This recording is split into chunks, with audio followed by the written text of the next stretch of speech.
the gaming industry. It's competitive, exciting, and at the forefront of new technology. But there's a problem.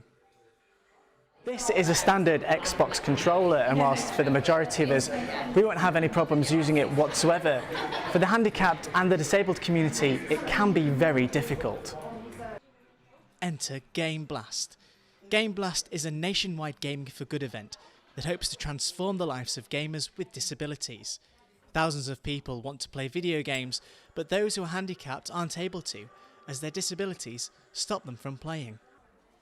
But here at the William Merritt Centre, people who face such difficulties can get back in the game thanks to modified controls. The event is running over the next 24 hours, and as well as raising money, it's hoped it will highlight the challenges that some people face when trying to play on their favourite consoles. Playing with Colin here on FIFA 15, using switches to be able to play. Colin's only got head movement, so he can't use a standard controller. So he's got two switches mounted onto his headrest that can then be plugged into what we call a C-SID, and that then becomes the buttons of the standard controller. So I'm helping him here by moving the player around the screen, and Colin's got two switches that are going to pass the ball between the players and shoot the ball when he gets near the goal, hopefully, if he does it right. Leeds MP Rachel Reeves stopped by to share her enthusiasm for the project.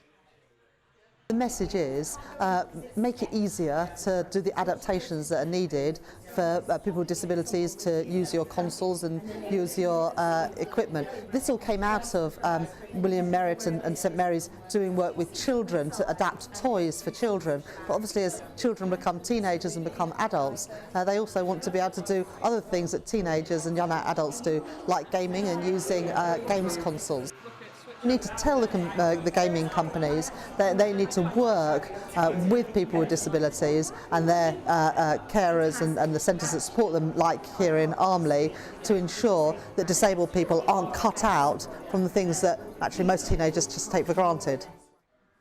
Nathan is a gamer who isn't able to use controls properly.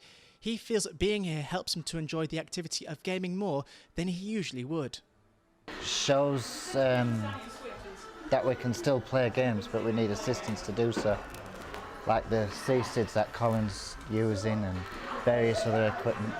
Some games require you to press multiple buttons at the same time, and doing that with one hand is quite difficult, so a modified controller will come in handy. But there are also other alternatives to different controls.